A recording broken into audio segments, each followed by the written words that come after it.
స్వాగతం సుస్వాగతం. అలరించి ఆనాటి కథలతో మీ ముందుకొచ్చింది మీ Katha Sudhalahari. Please like, share and subscribe to our channel. కథ మూడు కుడుములు.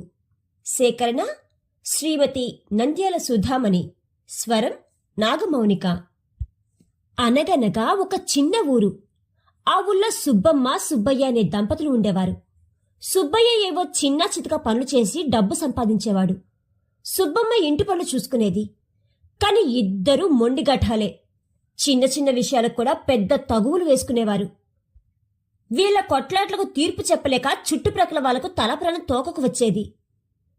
అలా పంతానికి పోయి చిన్న విషయాన్ని పెద్ద సమస్యగా మార్చుకునే ఒక సంఘటన ఈ హాస్య కథకు విషయంగా మారింది. ఒకరోజు సుబ్బయ్య కష్టపడి కొంత ఎక్కువ ధనాన్ని సంపాదించుకొచ్చాడు. ఆ రోజు అతడు చాలా సంతోషంగా ఉన్నాడు. అతనికి ఏదైనా పిండి వంట తినాలనిపించింది. వెంటనే కుడుములు గుర్తొచ్చాయి. కుడుములంటే సుబ్బయ్యకు చాలా ఇష్టం. అందుకే ఆ పిండి వంటకు కావలసిన వస్తువులు శనగపప్పు, బెల్లం, ఏలకులు, గోధుమ పిండి, నూనె అన్నీ కొనుక్కొచ్చాడు. ఆ వస్తువులున్న మూట మోసుకుంటూ మహా సంతోషంగా ఇంటికొచ్చాడు సుబ్బయ్య. విషయమంతా చెప్పి, సుబ్బమ్మ, ఈరోజు కుడుములు తినాలని చాలా ఇష్టంగా ఉంది, కుడుములు చెయ్యవా అని అడిగాడు.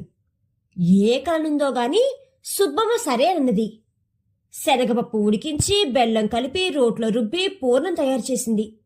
గోధుమ పిండితో పూరీలు చేసి వాటి మధ్యలో పూర్ణం పెట్టి కజ్జికాయలాగా అల్లి నూనెలో కాల్చింది. కాని పెద్ద పెద్ద కుడుములు 3 తయారయ్యాయి. తీరా తిందామంటే వాళ్లకో సమస్య వచ్చింది. సుబ్బయ్య, నేను కష్టపడి సంపాదించాను, సరుకులన్నీ మోసుకొచ్చాను కాబట్టి నాకు 2 కుడుములు, నీకు 1 అన్నాడు. సుబ్బమ్మ తల అడ్డంగా తిప్పింది. నీవు సంపాదించుకొచ్చావు సరే, కానీ ఇంత కష్టపడి వీటిని తయారు చేసిందెవరు? నేనే కదా. అందుకే నాకు 2, నీకు 1 అని ఖచ్చితంగా చెప్పింది. ఇద్దరూ చాలాసేపు వాదించుకున్నారు. నాకు 2, నీకు 1 కాదు, నాకు 2, నీకు 1 ఇలా చాలాసేపు వాదులాడుకున్నారు. తర్వాత ఇద్దరూ ఒక ఒప్పందానికి వచ్చారు. ఇద్దరూ మాట్లాడకుండా మౌనంగా ఉండాలి. ఎవరు మొదట మాట్లాడితే వాళ్ళు 1 కుడుము తినాలి, మాట్లాడిన వాళ్ళు 2 కుడుములు తినాలి అని పంతాలు వేసుకున్నారు. చీకటి పడింది. ఇద్దరూ మౌనంగా మంచాల మీద పడుకున్నారు. తెల్లవారింది.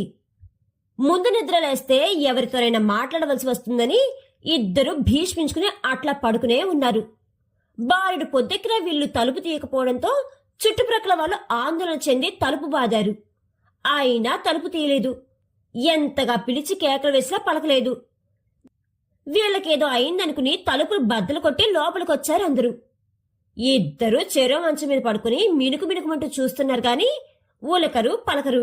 పామో తేలో కరిచి మాట పడిపోయిందని ఒకరు, అకస్మాత్తుగా జబ్బు చేసి ఇట్లా అయిపోయినారని ఒకరు, ఏదో గాలి చేష్టల వల్ల అట్లా అయిపోయిందని ఒకరు, ఎవరో మంత్రప్రయోగం చేశారని ఒకరు తలో మాట అనసాగారు. ఇద్దరిని ఊపినా కుదిపినా గద్దించినా పలుకు రాలేదు. అందరూ తర్జన భర్జనలు పడుతుండగా పక్కింట్లో ఉండే ముసలమ్మకు ఒక ఆలోచన వచ్చింది. ఆవిడకు వీళ్ళ సంగతి బాగా తెలుసు. వెంటనే వంటింట్లోకెళ్ళి ఒక ఇనుప గరిటను ఎర్రగా కాల్చింది. పక్కకు జరగండ్రా, నేనొక మంచి వైద్యం చేస్తాను, ఇలాంటి మొండి రోగాలకు ఇదే మందు అని ముందుగా సుబ్బయ్య కాలు మీద చిన్న వాత పెట్టింది. కుయ్యో రో అంటూ కేకలు పెట్టాడు సుబ్బయ్య.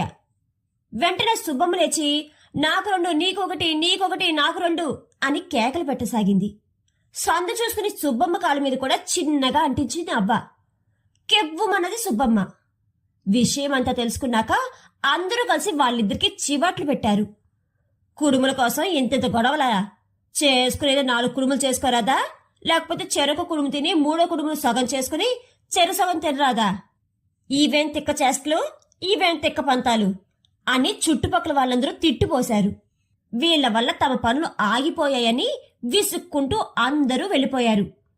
అప్పుడు సుబ్బయ్య అన్నాడు, సుబ్బమ్మ, 3వ కుడుమును చెరుసగం చేసుకుని తినాలి మనకెందుకు తోచలేదు?